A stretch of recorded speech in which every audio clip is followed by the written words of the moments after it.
Alright, welcome back to another video of WorldBox Nation Battle Royale. Now today I have the map of Hoenn region. As you can see here, this is from Pokemon Sapphire and Ruby, I think. Or Ruby and Sapphire. And yeah, I have put down all of the tribes, all of the kingdoms. Not tribes. And let's see who will become the longest surviving kingdom in the end. Or I could just go ahead and do the normal introduction, which is which kingdom will thrive, which one will survive, and which one will become the longest surviving kingdom after 1,000 years. Now we have here all the kingdoms. We have the first, kind of largest here, Lily Cove Hive. In this corner, in this area, we have the dwarf 4-tree miners here. We have a Rustboro tribe of lizard in the west coast. Fabled cave kingdom, kind of like on this island. And a Sylphidlock brothers for the orcs down here. And over here we have the elves, due for children. And from the look of things, it seems that Lily Cove Hive has been quite busy building their port and all that. They will be the first to have kind of that advantage. But now, let's put on all of the usual world law. Of course, Eternal Lava Erosion is on for this map. And now I'm just gonna start the game. Let's move this faster a little bit, so we don't have to wait for a long time before things happen. So the most interesting, thing in the early game is to see which kingdom will be expanding. And right now it seems that oh, it's okay. Rustboro tribe have kind of made a village here across the mountain. We have Little Cove Hive kind of building into the desert here a little bit in the interior of the island. And then we have 4-tree miners who are also trying to expand a little bit to get to a place where they can actually build a port.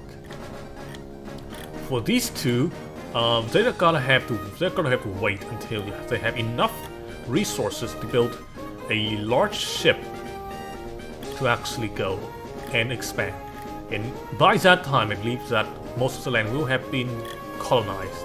The same thing could be said for the Fabled Cave Kingdom over here, but they do have a lot more land, which means a lot more chances that, they might get rocks, or, they could build a mine. It seems that the dwarf have finally made a port, or at least a dock over here. Now the second most important building is gonna be the farm to support their population from hunger. And yeah, these two probably does not have too much land to actually build farms, but I've definitely seen farm built on smaller areas. Now the farm over here kind of being built. We see a lot of farm. This town is kind of too early in their developments to see a farm being built, but could also change in the future. Now the interesting thing is that only the human and the dwarf have the capability to make road, to pave road. And so that kind of diminished the ability of the land to give them resources in those tiles. Of course it's not that much, but there's also a very interesting fact about dwarfs here, which is they build in a very orderly fashion. You can see that most of their buildings are kind of aligned with each other in a square grid. But right now I don't see that, so this might be because of the terrain kind of forcing them to build in a different kind of fashion. But normally it kind of restricts the dwarf in terms of developing a densely populated city. Alright. Let's zoom out of the map here, and we can see that Lily Cove Hive seems to have taken quite a lot of lands. Even further in here, kind of encroaching into the territories that neighbors Rustboro tribe. Rustboro tribe could also kind of like expand over here. So far we don't see any war. There's still this area kind of like not being taken advantage of, and this area is probably gonna be colonized in a little bit. The southern area is still open, so the dwarf are kind of like taking advantage of that.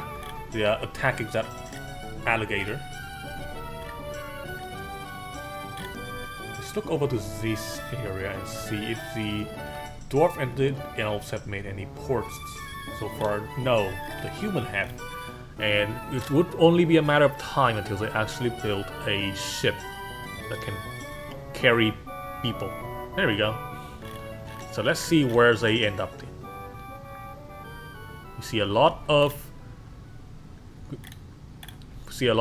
soldiers here in the hive. Now that could also be kind of a whoa! Whose ship is this?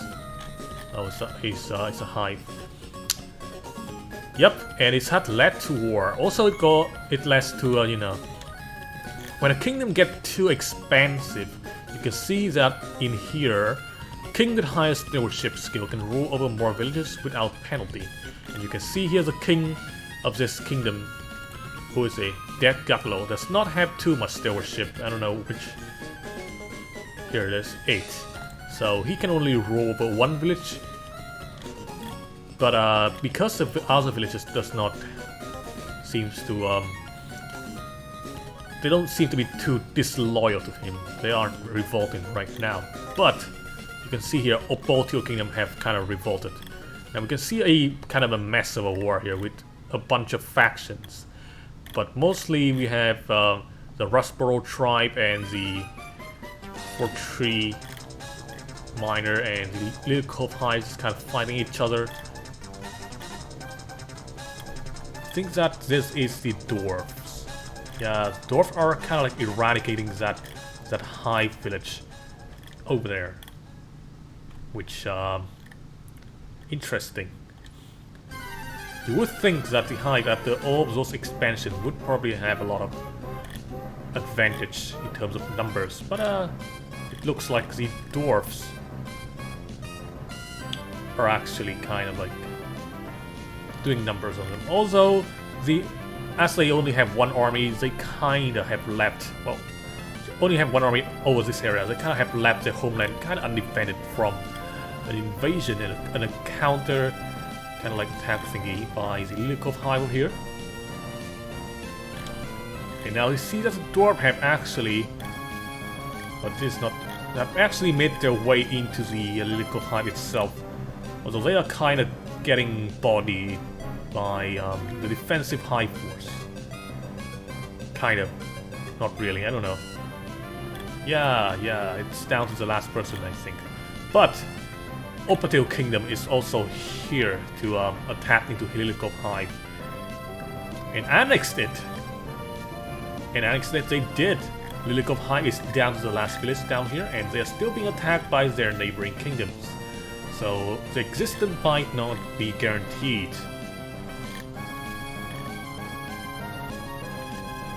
The kingdom is now currently the largest kingdom.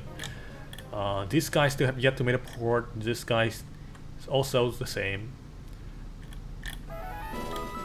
Oh man, these high dudes are still kind of aggressive. Very interesting. We see the force from Opatil Kingdom has finally made it down here to the Little Hive, last refuge, and has already been annexed. That was fast. And now they're turning their attention to the dwarfs, or at least it's not Opatil Kingdom. It's more like the Rustboro tribe has kind of been aggressive here towards the dwarfs. Very interesting. Uh-oh. Another civil war. Mine of Romtil split off from Opatil Kingdom. The dwarf have kind of been I wouldn't say eradicate it, but more like, you know, downsize in terms of power by the Rustboro tribe. How are you like aggressive against an enemy that you can't even reach? Interesting. Well, it seems that the dwarf are not having a good time here, unless they can actually like move somewhere else. But I don't think that is an option for the dwarfs. Not look like so. Ultimate Miner have kind of split off from Optio Kingdom here. Ah, yes, the dwarf is now down to the last 4 people. Okay, the faction Ultimate Miner from the High People have actually kind of like expanded, trying to expand into the newly ruined dwarf fortress. Reference to dwarf fortress? No, not really. Rustboro tribe over here is oh, they're quite aggressive, but the aggressiveness has a kind of like backfire a little bit here, as Optio Kingdom is now attacking into the kind of like northmost area of Rustboro tribe, raiding the village, kidnap. I know, just kind of kills the babies. Oh, kind of made them run away. Oh, Optio Kingdom kind of ran away because Ultimate Miner in that kind of like chaos have taken over some villages from Optio Kingdom over here, which is probably not good. Gonna have to divert their attention back to that, and Rustboro tribe can kind of like rebuild a little bit from that. Okay, interesting.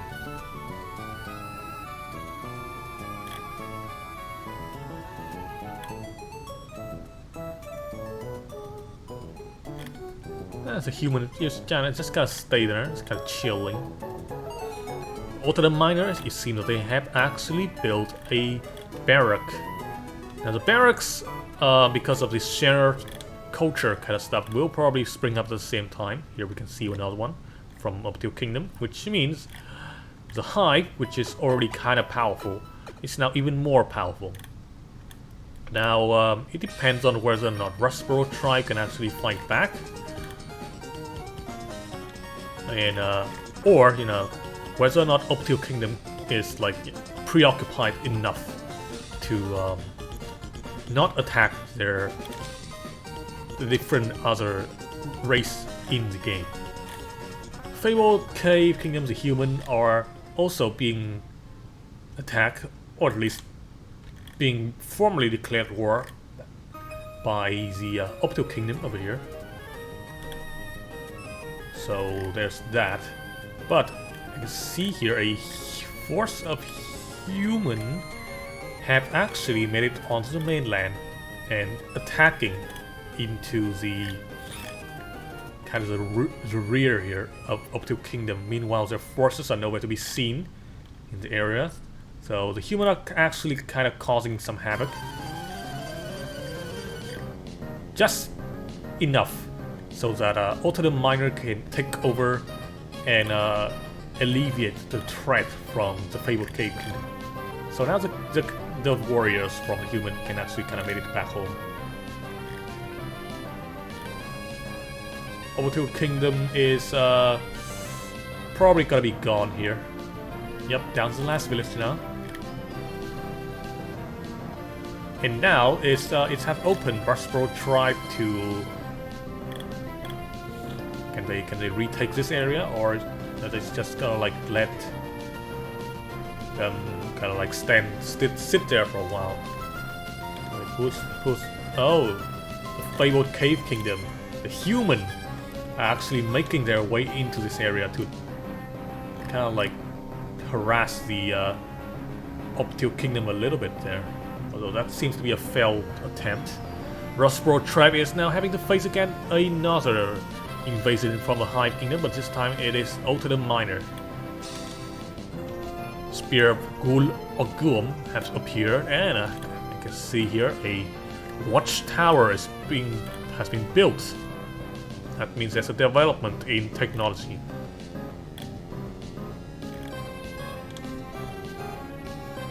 Oh boy.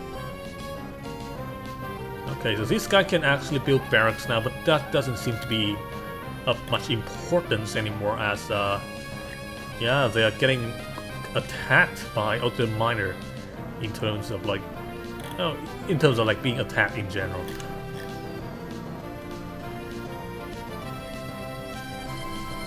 Rocky Terran have split off here from the Ottoman miners, kind of severely weakens that kingdom. I say severely weakens, but they're still pretty much stronger than anyone else. How about these guys? Have you built a port yet? No, not really.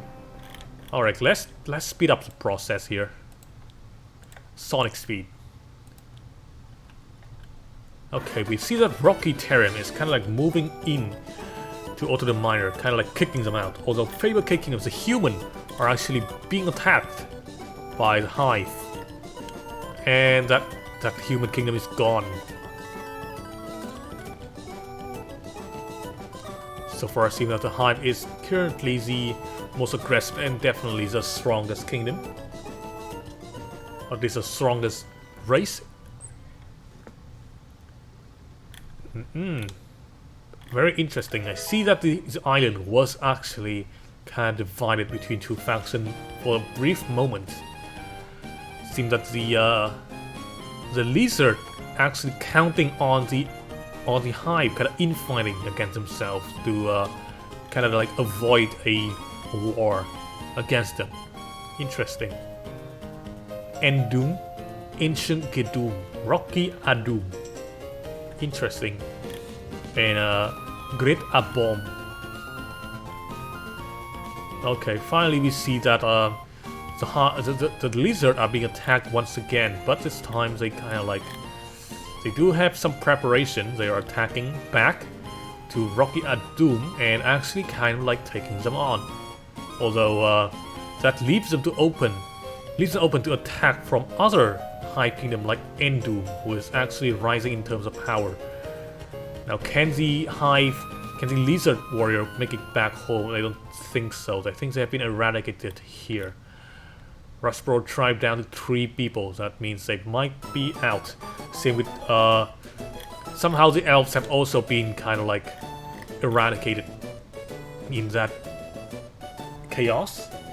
The orcs are still here, but they are kind of like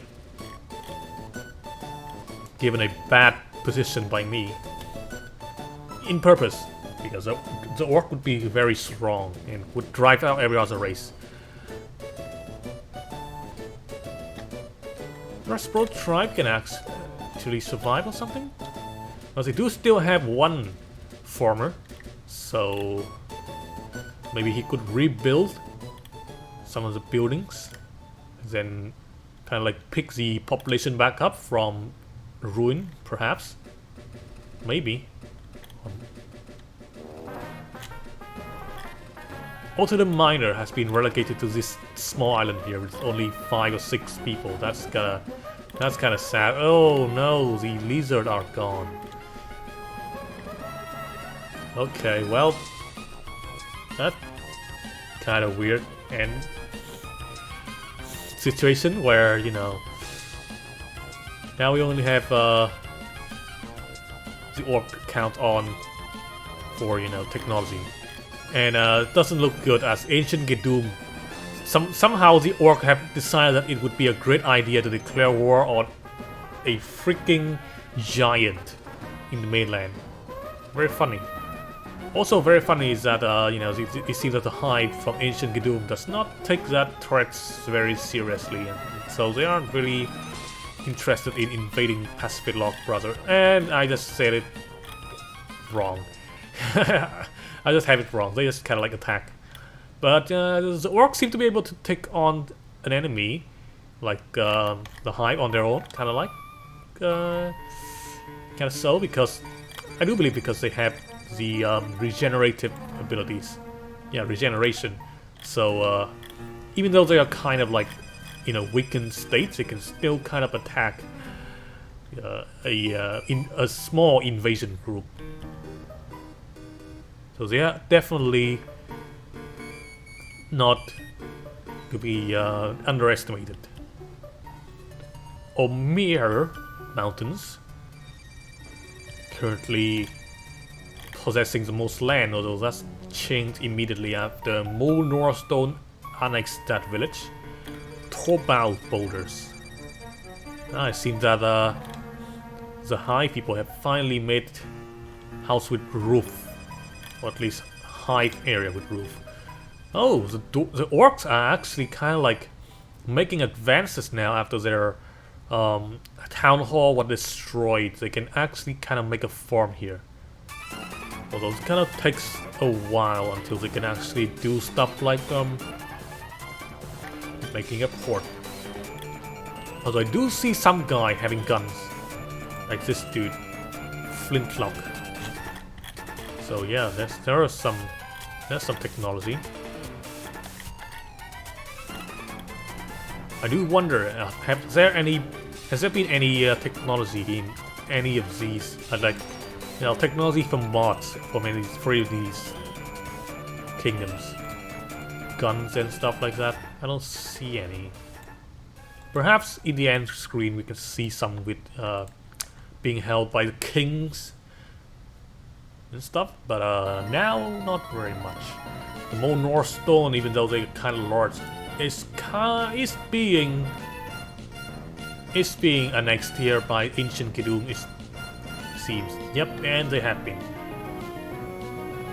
Okay, Spear of Tower also taken over ancient Gur. Now it seems that what is this? Swords for chat? Guided by valor.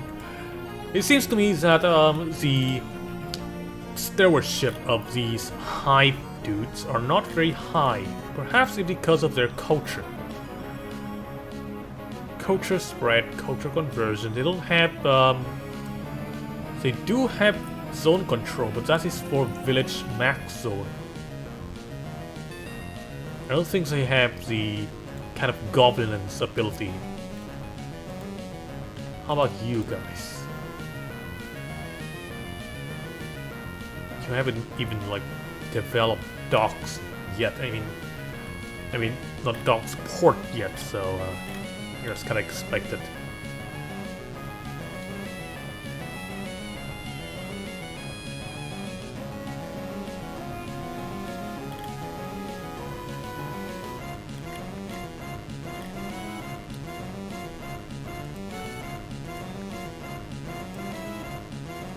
I've always wondered, what is this statue represents? What is this thing? Is that like a... It's like a duck? Like a duck head? Eye, big? Or is that like a burger? What is that thing? Anyway, we can see that the High have kind of made statue of themselves. Over here, very funny. I don't know, is that like... Well, in terms of like... technicality, this counts as a temple building. So I guess that is a temple somehow. Also, the miners seem to be doing very well by themselves, but sometimes they kind of like make some stupid decision and kind of invade into the mainland and lost a bunch of their population. So they could have just stayed there in one place. It seems that our friend orcs have actually made some development here with the with a ship. Although invading into a hive kingdom might be a bad decision, perhaps. Maybe if they attack one of the smaller kingdoms, that could be a good decision? Question mark? Who knows?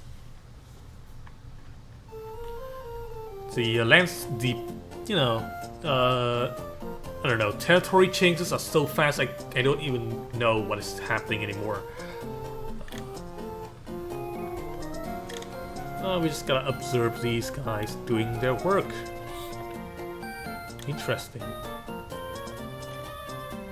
Okay, so it seems that these guys, let's see what they have. What your village have? Fish, bread, tea, wheat.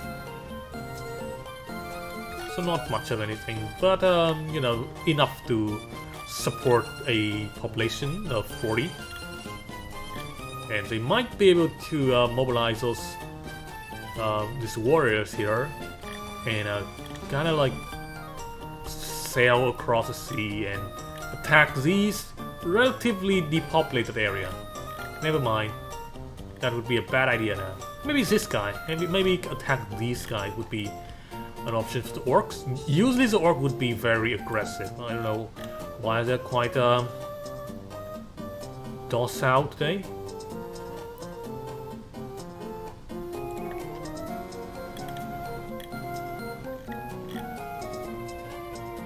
Spear of Anorlando.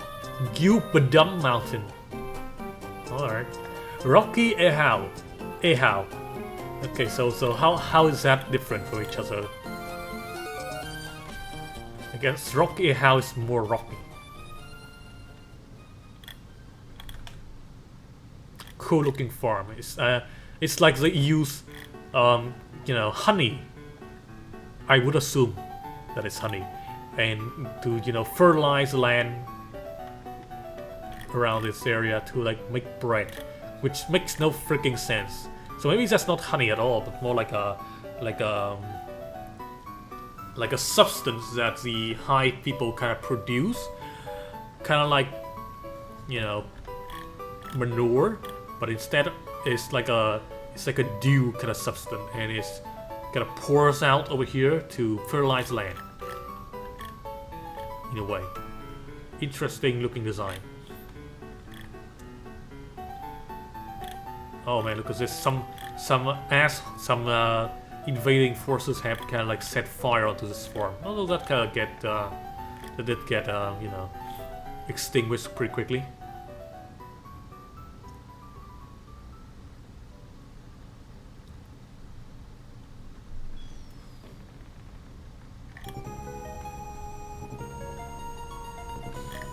So an interesting thing is that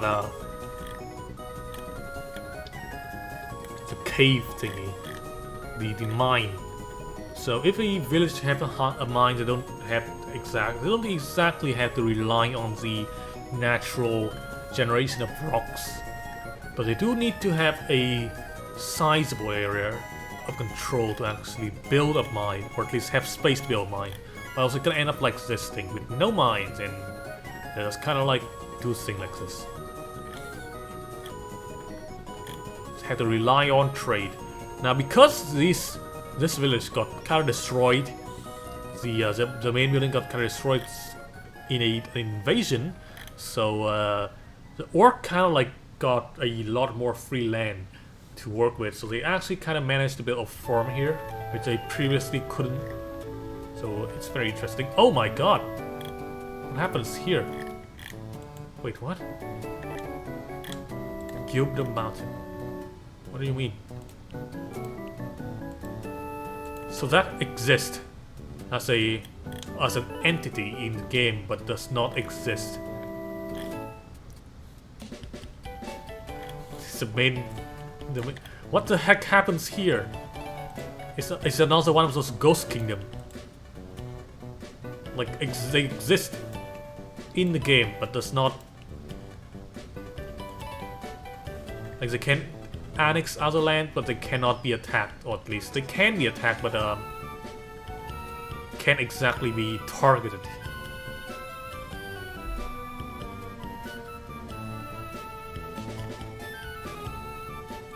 Very interesting. Somehow that happens. So if anything, we have to like wait for these guys to be attacked. I mean, to attack the other kingdoms that are bigger, and then you know, get attacked back, for them to like disappear. But I don't know if that gonna even happen.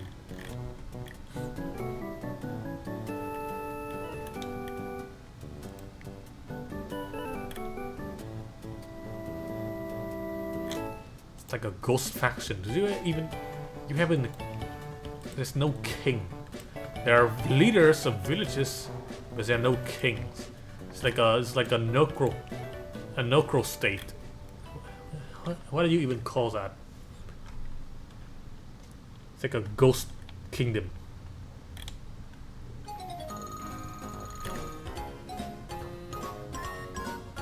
Like they're still formally declaring war against everyone else, but nobody can attack them. They can attack others, but they cannot be attacked. At least be formally declared war against by other kingdoms, which is kind of interesting. I don't know how that is gonna plays out. Spear of Eril. Interesting.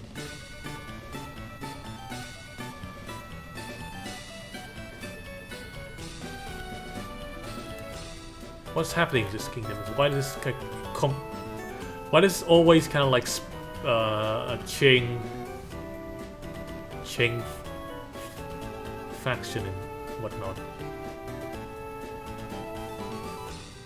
In any case, I think Ehal is kind of like poised to control the entire. No, not really. They don't have any stewardship. None of the kings here do. They just kind of like take and then break apart.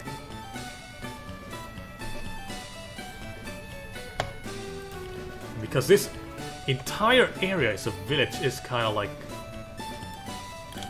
limiting the hive a little bit here.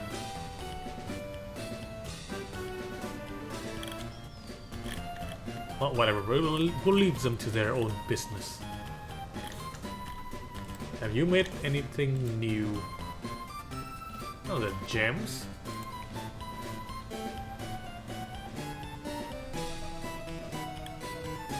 Kind of interested to see if these guys even have like their own trading ship. Perhaps they do.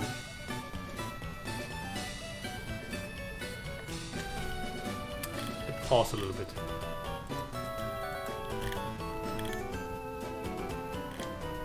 You have ships. I mean, they have these kind of ships, but I don't know if they have the trading one. Oh, there. They do have. I think. Klimkin. Although it's kind of grounded. Doesn't go anywhere. I kind of wonder how does this village even survive? Upkeep building -28, tax 28. Kind of balance a little bit here. Ow, supernova.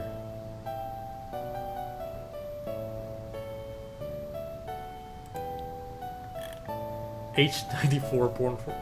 King is none, capitals none, culture none. What the heck is even happening? How do you fix this? This is a glitch, yeah? It's definitely a glitch. They don't even show up on the map. Or they don't even show up on the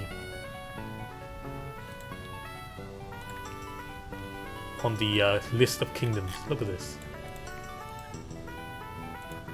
We do have culture, of course, you know, still the same culture as all of these guys. Their village still function, but they aren't exactly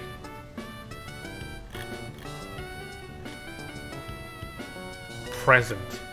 Like, you're not really present. Okay. Can I do something about this?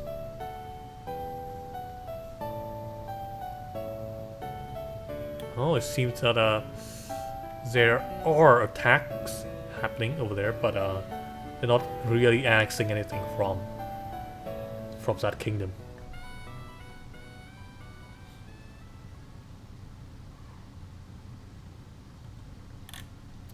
This, like, I feel like this is kind of similar to the situation in District 9. With, you know, kind of like the alien not having a queen and all that. And then they kind of like just act randomly, erratically.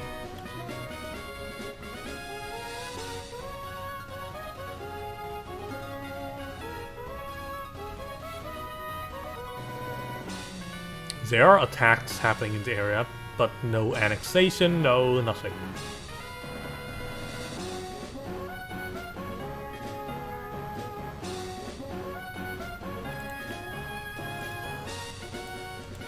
Doesn't happen? Nope. Technically, just it's not a capital, but it's also not. It doesn't count because the only city.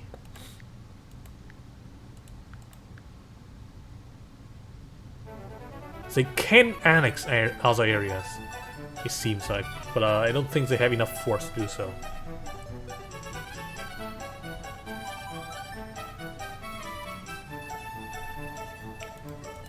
Let's see if they can. Okay, so let me look at this. We can spy, not random.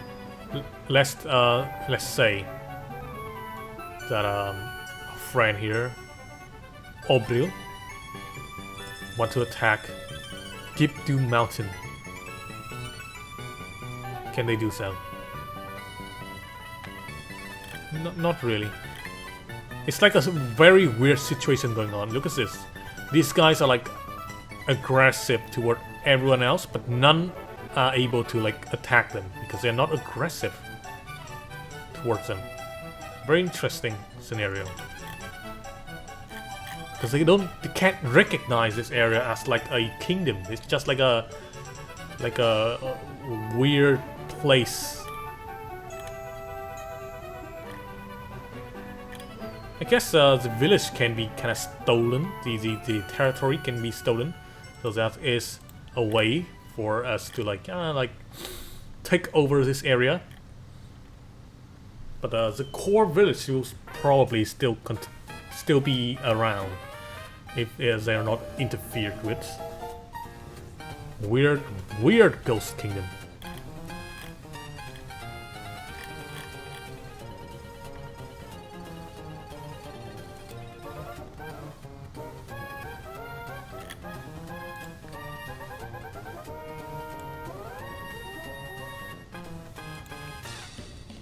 And these guys still have like war with like kingdoms that doesn't exist anymore. Look at this.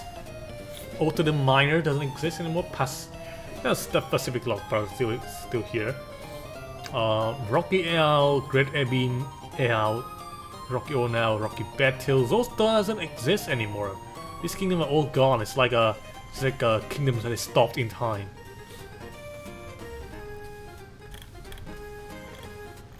Their port are still being visited somehow. Right? Are they being visited? Not really. I don't see any ship going in and out. Oh, look at this. This area has previously been a separate kingdom. It's now kind of annexed by this ghost kingdom, and it's kind of being taken back here. So maybe there's a chance. Yeah, Obril was taken.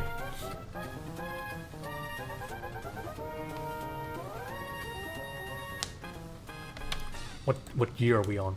Oh my god, we have kind of gone a little bit overboard. Over the 1000 year mark. Busy with the puzzling existence of this weird stuff. But yeah. Well, I think for the longest surviving kingdom is the Pacific Log brothers, who fortunately or unfortunately got kind of stuck here on this island.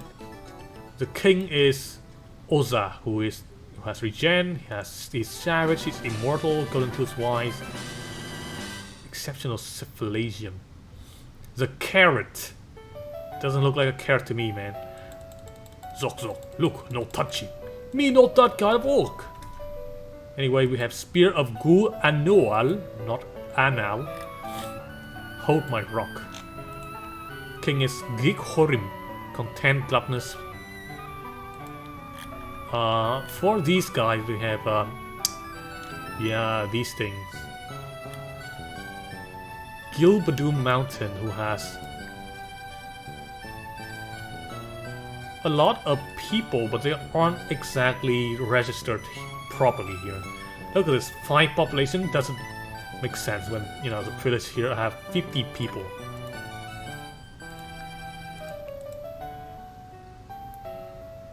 Army, village... This makes no freaking sense. Still have separate leaders. You could say that this is kind of like an anarchist territory.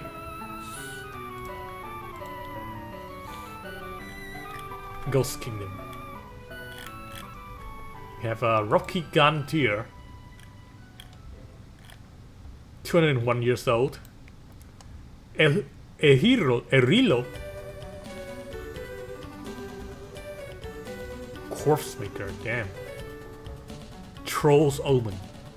Bottom. Not a... okay. And last but not least, Great Ebaum.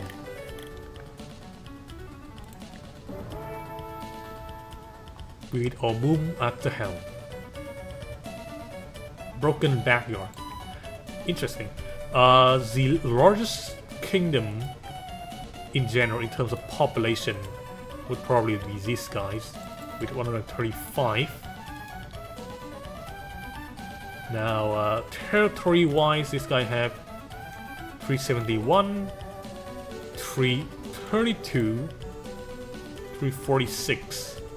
And then these two small items got 30 and 20 respectively. Very interesting that these guys have a lot more territory in terms of like size, but does not have